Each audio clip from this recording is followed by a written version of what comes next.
스탠포드 대학의 정신과 교수인 애나 렘키 박사가 쓴 도파민 네이션이라는 책이 있습니다. 2021년에 출간되어서 뉴욕 타임즈가 베스트셀러로 선정했던 책이기도 한데요. 이 책에서 우리는 지금 인류 역사상 가장 풍요로운 시대를 살고 있는데 왜 사람들은 더 공허하고 불행함을 느낄까? 라고 질문을 던지면서 그 이유를 과잉 분비된 도파민 때문이라고 말을 합니다. 여러분들도 잘 아시겠지만 도파민은 우리가 쾌락을 느낄 때 분비되는 신경 전달 물질입니다. 그래서 요즘 젊은이들이 쓰는 용어 중에 도파민 터졌다라는 말을 쓰거든요. 도파민 터졌다. 재미있는 영상을 볼 때 와, 이 영상 뭐야? 도파민 터졌다. 이렇게 쓰는 거예요. 우리 어르신들 드라마 보다가 그렇게 한번 얘기하면 그 자녀들이 오우 엄마 오우 이렇게 하는 거예요. 그리고 맛집 가서 막 음식을 먹는데 너무 맛있어. 와, 이 집 뭐야? 와, 도파민 폭발. 이렇게 쓰면 바로 그냥 MZ 세대가 되는 겁니다. 그러니까 강한 자극, 순간적인 쾌감이 합쳐진 말이 도파민 터졌다라는 말로 쓰는데, 문제는 이렇게 과잉 분비된 도파민 때문에 더 강하고 더 자극적인 것을 찾게 되면서 중독에 이르게 된다라는 겁니다.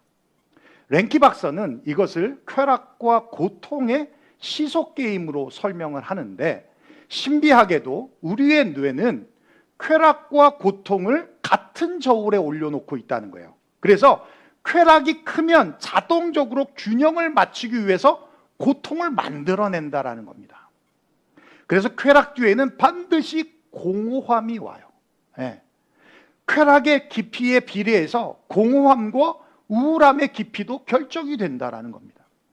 그러면서 렘키 박사는 책에서 자신의 환자에 대한 이야기를 드는데, 그 환자는 스마트폰을 하루에 18시간씩 사용하고 SNS 팔로워가 무려 수만 명인데 한 번도 연결된 느낌을 받은 적이 없다라고 고백한다는 거예요. 더 많은 자극을 받을수록 더 공허해지는 시대, 이것이 우리가 살고 있는 도파민 네이션이라는 거예요. 바로 이 시점에 요즘 Z세대 사이에서 심상치 않게 퍼지고 있는 앱 하나가 있습니다. 셋로그라고 하는 앱인데, 이 앱은 지난 12월에 한국에서 출시가 되었는데 불과 몇 달 만에 애플 앱스토어 SNS 부분 1위를 기록했습니다. 이 얘기는 다운로드 1위를 기록했다라는 거예요. 지금 이 순간에도 이 셋로그를 통해서 하루에 무려 2,700만 개의 영상이 올라오고 있다고 해요. 셋로그, 사람들을 셋하고 시간을 셋하고 그리고 로그, 기록한다는 겁니다. 그래서 이 앱이 어떻게 작동이 되냐면, 친한 친구 3명에서 5명 정도를 작은 단체방을 만들어 초대를 합니다. 그러면 앱에서 자연스럽게 1시간마다 알람이 울려요. 알람이 울리면 자기 자신의 순간을 딱 2초짜리 영상을 찍어서 올리는 거예요. 2초짜리. 편집도 없고요, 보정도 없습니다. 출근길 지하철 안, 점심 메뉴, 운동하는 모습, 책 읽는 테이블, 그냥 그 순간 찍어서 올리는 거예요. 인스타그램처럼 수천 명에게 잘 보이려는 부담도 없습니다. 카카오톡처럼 답장을 해야 되는 의무도 없습니다. 그냥 지금 이 순간 있는 그대로의 나를 가까운 친구들과 나누는 겁니다. 그렇게 하루가 끝나면 아무것도 아닌 것 같은 그 2초짜리 영상들이 하나로 합쳐져요. 자동적으로. 하나로 합쳐져서 하나의 브이로그로 만들어지는 겁니다. 같이 있지는 않았는데 함께 했던 것 같이 오늘 하루의 이야기가 그냥 한 영상 안에 담겨지게 된다라는 거예요. 이게 매력적인 겁니다. 샌로그를 사용하는 한 대학생은 인스타그램은 내 포트폴리오 같아서 사진 하나를 올리려면 카메라 각도를 잡아야 되고 필터를 골라야 되고 문구를 골라야 되는 그런 번거로움이 있는데, 이 샌로그는 그냥 지금의 나를 보여주면 돼서 부담이 없다라는 거예요. 네, 그렇습니다. 도파민 네이션 시대에 Z세대가 찾아낸 대안은 더 화려한 자극이 아니라 오히려 정반대였습니다. 보정 없는 2초, 편집 없는 일상, 꾸밈 없는 나의 날 것과 생얼의 연결이었다라는 거예요. 저는 이 기사를 보면서 이런 생각이 들었어요. 이것이 바로 우리가 하나님 앞에 나아가는 방식이어야 되는 것이 아닌가. 각 잡고 보정하고 경건한 언어로 포장해서 나아가는 게 아니라 또 영적이라고 하면서 더 자극적인 말씀을 찾고 더 자극적인 기도와 예배를 찾으면서 과잉 도파민의 영적 중독자가 되는 것이 아니라 출근길이든 밥을 먹는 중이든 힘든 오후든 지금 있는 그 자리에서 있는 그대로 주님 앞에 나아가 주님과 함께 샌록을 하는 것이 도파민 네이션 시대를 살고 있는 우리에게 필요한 신앙의 모습이 아닌가라고 생각이 들었습니다. 놀랍게도 오늘 우리가 읽은 시편 62편은 3000년 전에 이미 기록했던 내용인데, 우리가 지금 말하고 있는 샌로그와 같이 그렇게 살았던 사람에 대한 이야기를 담고 있습니다. 그 사람이 바로 다윗입니다. 시편 62편은 다윗이 가장 고통스러운 순간이었던 아들 압살롬의 반역 때 쓴 시입니다. 하나님의 마음에 합한 자라 불렸던 다윗, 이스라엘 역사상 가장 위대한 왕으로 여김받은 다윗이 자기 아들에게 왕자를 빼앗기고 맨발로 예루살렘을 탈출해서 그 처절한 날을 기록한 것이 바로 시편 62편이었다는 거예요. 다윗은 모든 것을 잃었습니다. 왕관도 궁전도 신하들도 심지어 아들도. 그 자리에서 다윗은 보정하지 않고 각 잡지 않고 있는 그대로 하나님과 샌로그하며 나아갑니다.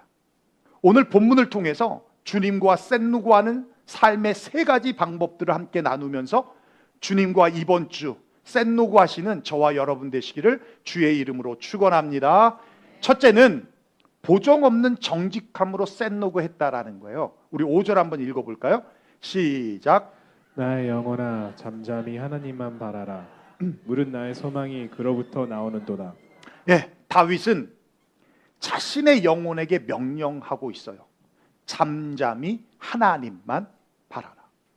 여기서 잠잠이라는 히브리어는 두미아라는 단어인데 단순히 말을 하지 않는 침묵이 아닙니다.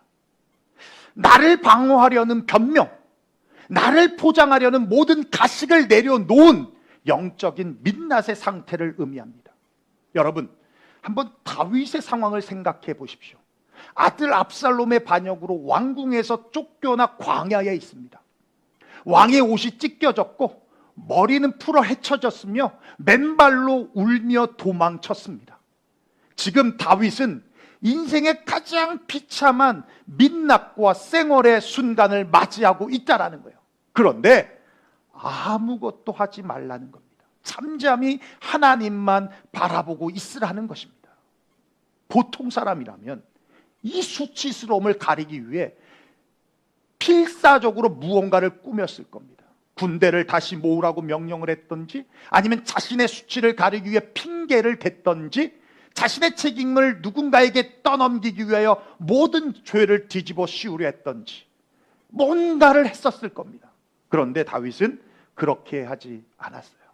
그는 광야에 먼지 묻은 얼굴로 눈물 자국 난 그 모습 그대로 하나님 앞에 섰습니다. 그리고 나의 영혼아 잠잠히 하나님만 바라라. 여러분, 우리말에 삼척동자도 다 안다라는 말이 있어요. 우리 어르신들은 본말의 뜻을 잘 아실 텐데, 한 척이 30cm입니다. 그러니까 3척이면 90cm잖아요. 90cm 정도 되는 키에 있는 아이들이 보통 5세에서 6세 정도 되는 아이들이거든요. 그러니까 삼척동자도 다 안다라는 말은 이런 어린 아이들도 다 아는 사실이다라는 얘기를 하는 거예요. 그럴 때 쓰는 말이 삼척동자도 다 안다라는 얘기를 씁니다. 그런데 요즘 MZ들은 그 뜻을 다르게 쓰더라고요.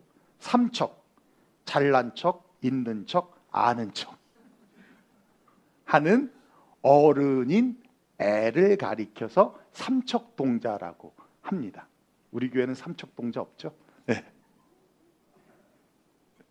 페이스북이나 인스타그램을 보면 어때요? 다 잘 사는 척해요. 행복한 척합니다. 다 문제 없는 척해요.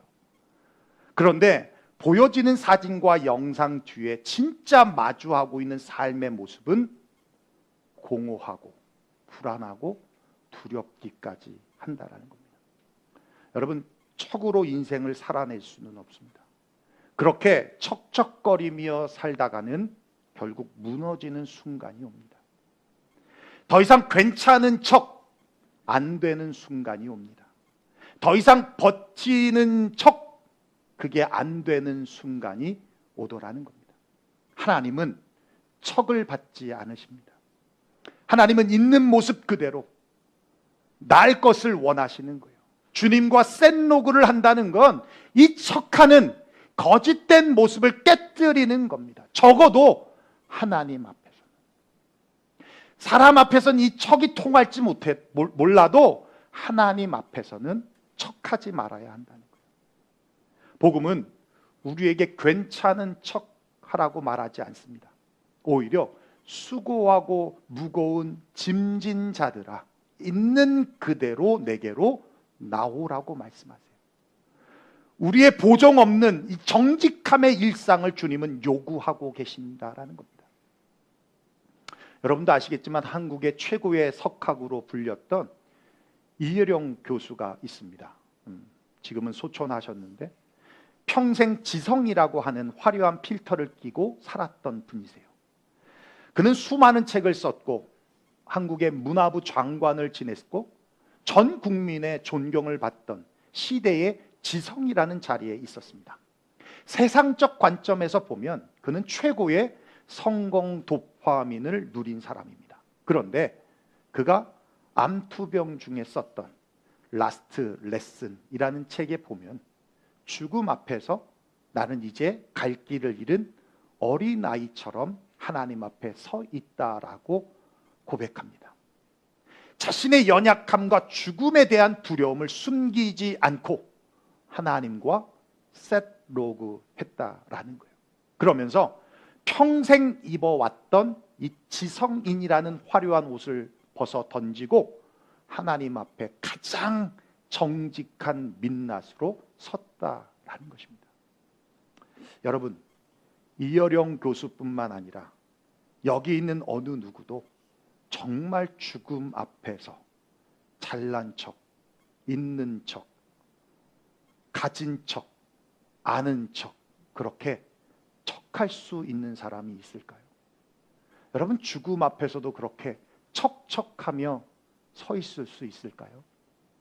사랑하는 유영교회 성도 여러분, 주님과 샌로그를 시작하려면 우선 가려진 필터를 제거해야 합니다. 괜찮은 척, 믿음 좋은 척, 문제 없는 척, 강한 척, 힘들어도 감사한 척, 이런 필터로 아픔과 상처와 괴로움과 고통을 보정하지 마십시오.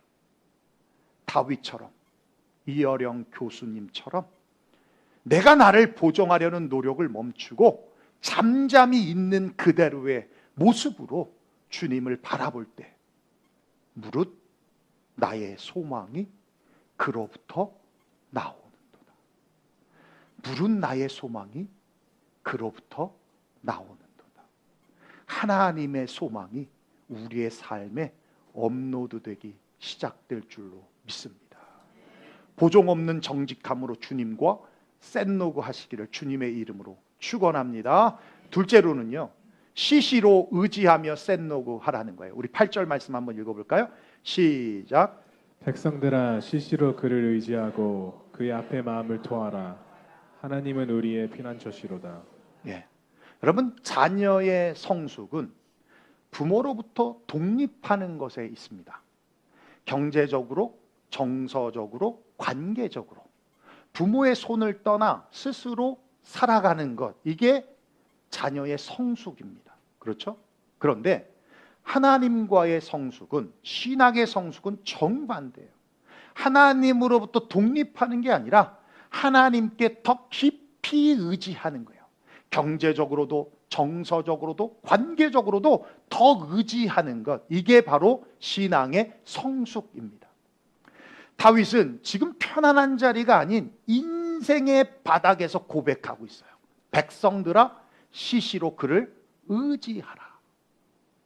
시시로라는 말은 가끔 필요할 때만, 마음이 흔들릴 때만 하나님을 찾으라는 뜻이 아닙니다. 아침에도 낮에도 밤에도 기쁠 때도 흔들릴 때도 이해할 때도 이해가 안 될 때도 눈물 날 때도 아무런 감정이 없을 때도 영어 표현대로 at all times, 항상 늘 의지하라는 거예요. 여러분 믿습니까? 시시로 의지하는 훈련을 가장 혹독하게 그리고 완벽하게 받은 성경 인물이 있습니다. 우리가 잘 아는 능력의 선지자인 엘리야입니다. 하나님은 엘리야를 아합 앞에 세우고 난 후에 그를 그릿시냇가로 이끄셔요. 그런데 여러분, 그릿이라는 이 말의 의미가 분리, 단절이라는 뜻을 갖고 있습니다. 정말 그 그릿시냇가는 사람도 없고 먹을 것도 없고 시냇가인데 물도 말라서 물도 없습니다. 살 수 있는 환경이 단 1도 없는 것이 그릿시냇가였습니다. 하나님께서 왜 엘리야를 그곳으로 보내셨을까요? 하나님만 의지하는 사람으로, 믿음의 사람으로 훈련시키기 위해서. 그런데 하나님은 그곳에서 놀랍게 엘리야를 먹이시는데 까마귀를 통해서 매일 아침과 저녁으로 떡과 고기를 물어서 오게 하세요. 그거로 먹고 지내게 됩니다. 왜 번거롭게 매일 하루에 2번씩 아침 저녁으로 까마귀를 보내셨을까요? 그냥 하루에 많이 갖고 오면 되는 건데 엘리야가 시시로 때때로 하나님을 바라보게 하기 위해서 아침 저녁으로. 그래서 주님이 말씀하시는 거예요. 너희는 이렇게 기도하라. 우리에게 일용할 양식을 주옵시고. 여러분 무슨 의미입니까? 일용할 양식은 우리의 생사와 관련되어 있는 거예요. 그런데 그 일용할 양식을 주시는 분이 누구다? 하나님이시다. 만약 그분이 공급자인 하나님께서 우리에게 공급해 주지 않으면 우리는 살 수 없다라는 거예요. 그러니 다른 데서 구하지 말고 하나님께 구하라는 겁니다. 그렇게 매일매일 시시로 의지하라는 말씀입니다. 그렇습니다. 그 일용할 양식을 주시는 하나님만 의지하면 까마귀를 통해서도 먹이시는 하나님임을 믿으시기를 바랍니다. 맨하탄에서 목회하시는 선배 목사님과 함께 차를 마시면서 은혜를 나눈 적이 있는데요. 이분이 맨하탄에 처음 개척하셨을 때 교회가 아닌 카페를 여셨어요. 한 600스퀘어 정도 되는 카페였습니다. 그래서 관광객들에게 그냥 무료로 커피를 대접했어요. 그리고 주일에 거기서 예배를 드렸습니다. 그렇게 개척이 시작이 되었는데 그게 소문이 나서 대한항공, 아시아나 기장과 스튜어디스가 맨하탄의 숙소를 잡아 머물면서 커피를 공짜로 준다라고 하니까 오셔서 커피 마시고 또 함께 예배드리고, 또 그게 소문이 나서 관광객들한테 소문이 나서 오셔서 또 커피도 마시고 또 함께 예배도 드리고, 그러면서 연예인들도 참 많이 봤다라고 그러시더라고요. 부러웠습니다. 예. 우리 교회는 연예인 온 적이 없죠? 없죠? 예. 부러웠어요. 예. 맨하탄에 개척을 했어야 되나? 예. 그렇게 부흥이 됐는데 그러다 보니까 600스퀘어 굉장히 작잖아요. 우리 친교실 반 정도 되니까 너무 작잖아요. 그래서 출근을 하면 이 벽을 딱 붙잡고 기도를 하셨대요. 하나님, 이 벽만 트면 더 넓어질 수 있는데 이 벽을 터지게 하소서. 터지게 해달라고 그렇게 기도를 하신 거예요. 그러니까 그 층이 2,500스퀘어인데 이 벽을 터서 넓히게 해달라고 그렇게 기도를 하시고 이렇게 이제 일을 하려고 돌아봤는데 한 아주머니가 저 의자에 앉아 계신 거예요. 네, 관광객 아주머니가. 그리고는 제가 뭐 들으려고 목사님인지도 몰랐던 거죠. 들으려고 들은 건 아닌데 뭘 자꾸 터달라고 그러냐고 그렇게 물어봤대요. 그래서 여차여차해서 이 벽을 터서 확장했으면 좋겠다 그랬더니 그분이 그러면 한번 얼마나든지 알아보시라고. 그래서 주인을 만나서 알아봤더니 몇만 불이 든대요.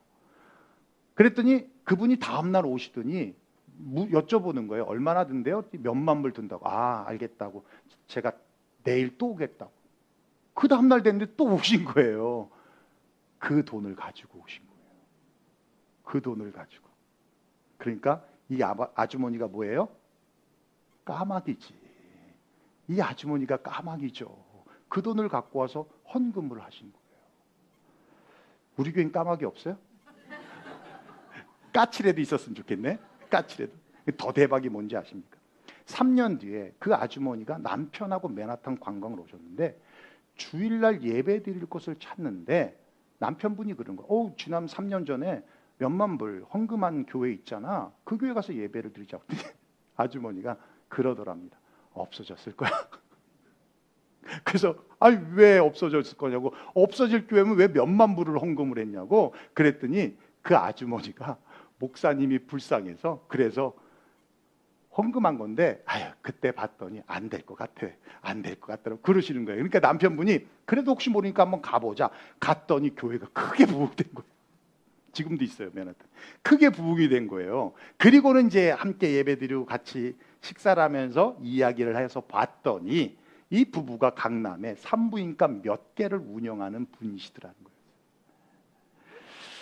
여러분, 돈 있다고 헌금하는 거 아닙니다.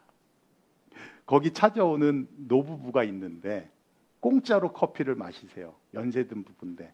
근데 오시면 그렇게 맨하탄에 건물 있다고 자랑을 하더랍니다. 근데 1불도 선교 헌금, 예배 헌금을 드린 적이 없대요. 여러분, 돈 있다고 헌금하는 거 아닙니다. 그렇죠? 예. 여러분들도 통장에 한 100만 불씩 있잖아. 여러분, 영혼이 강팍하면 단돈 1불도 아까운 거예요. 우리 7절 한번 볼까요? 함께 읽겠습니다. 7절 시작. 나의 구원과 영광이 하나님께 있으며 내 힘의 반석과 피난처도 하나님께 있도다. 아멘. 예. 사랑하는 유영교회 성도 여러분, 내 힘의 반석과 피난처가 하나님께 있음을 믿으시기를 바랍니다. 오늘 우리가 붙잡아야 될 것은 내가 얼마나 강한가가 아닙니다. 내가 얼마나 오래 버틸 수 있는가가 아닙니다. 내 힘의 반석과 피난처는 하나님을 시시로 의지하며 붙잡을 때 있다라는 것을 바라보는 것입니다.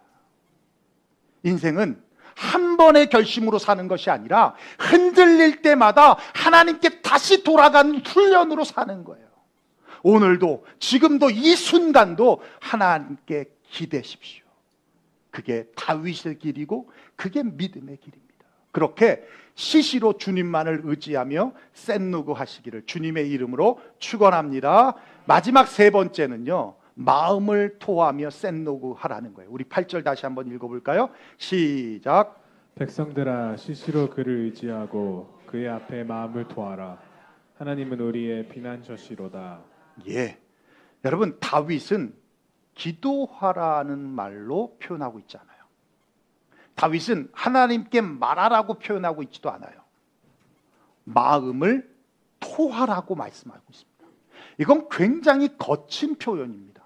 여러분, 토한다는 것은 몸 안에 더 이상 담고 있을 수 없는 것을 밖으로 쏟아버리라는 얘기예요. 더 이상 담고 있지 말아라는 거예요. 내 속에서 썩게 두지 말라는 겁니다. 내 안에 갇혀 있게 하지 말라는 겁니다. 왜 이렇게 거친 표현을 썼을까요? 담아두면 독이 되니까.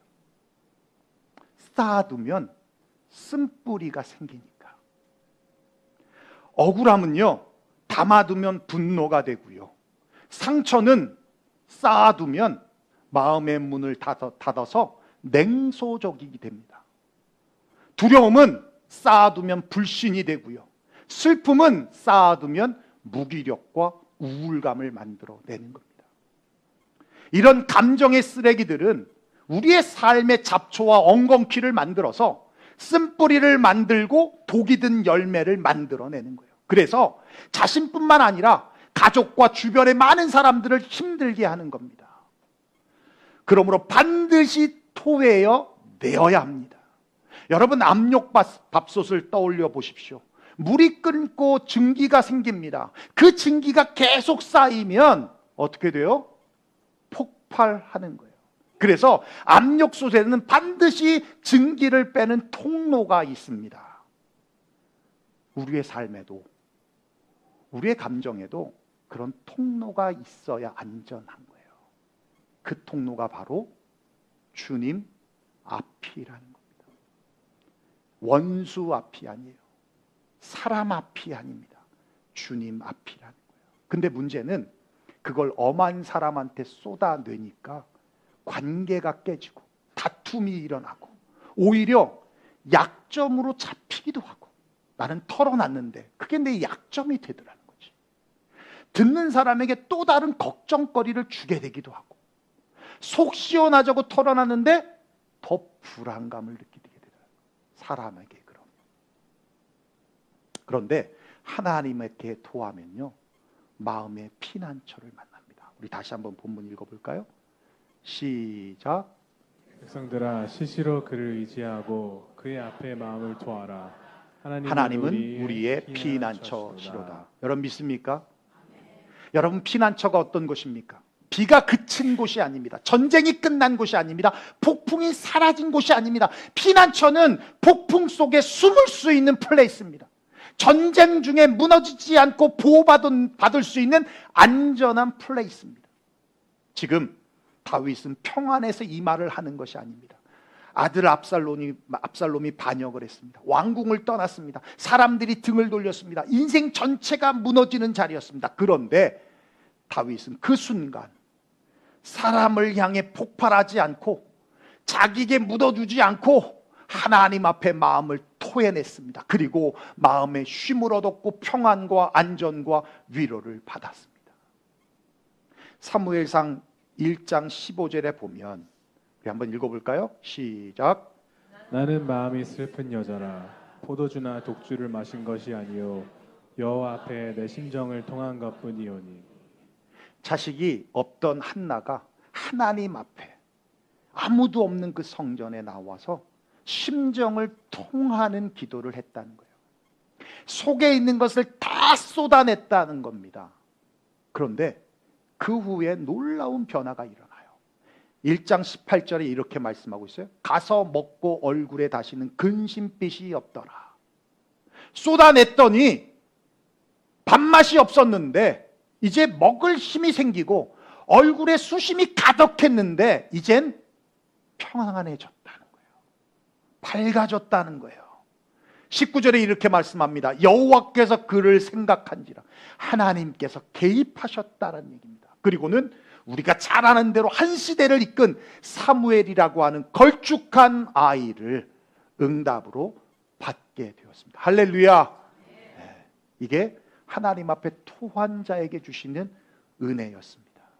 사랑하는 유영교회 성도 여러분, 주님과 샌노그 되어서 여러분이 토해냈던 그 모든 억울함, 말하지 못했던 그 서러움, 가슴 깊이 숨겨놨던 그 상처, 남몰래 울었던 눈물들, 이런 것들이 다 기록으로 남아서 일생의 브이로그가 완성될 때 그 이야기는 상처의 기록이 아니라, 슬픔의 기록이 아니라 은혜의 간증이 되어서 버티기 힘든 누군가에게 살아갈 이유가 되고, 무너질 것 같은 누군가에게 다시 일어날 용기가 되고, 길을 잃은 누군가에게 하나님을 향한 길이 되어주는 가이드가 될 줄로 믿습니다.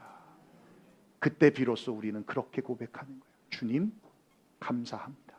이 모든 것이 주님의 은혜였습니다. 사랑하는 유영교회 성도 여러분, 주님과 센로그 연결된 삶을 사십시오.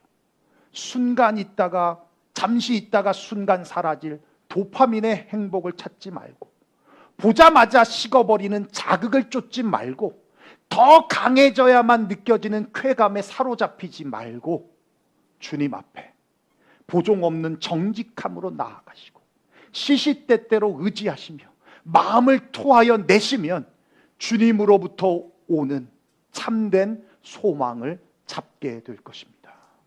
주님의 힘이 나의 힘이 될 것입니다. 그리고 핵전쟁이 나도 안전한 피난처를 공급받게 될 것입니다. Here am I, 주님과 센노그 하면서 주님이 주시는 축복을 누리는 저와 여러분 되시기를 주의 이름으로 축원합니다. 기도하겠습니다. 오늘 말씀 들은 대로 우리 함께 기도했으면 좋겠습니다. 주님, 적어도 주님 앞에서는 척하면서 살지 않겠습니다. 시시로 주님을 의지하며 살겠습니다. 그리고 모든 것을 주님께 토하며 살겠습니다. 그렇게 주님과 센노그 하면서 이번 한 주를 살아가겠습니다. 그렇게 고백하며 나아가시길 원합니다. 함께 기도하겠습니다. 고마우신 우리 아버지 하나님, 감사와 영광을 주님 앞에 올려드립니다.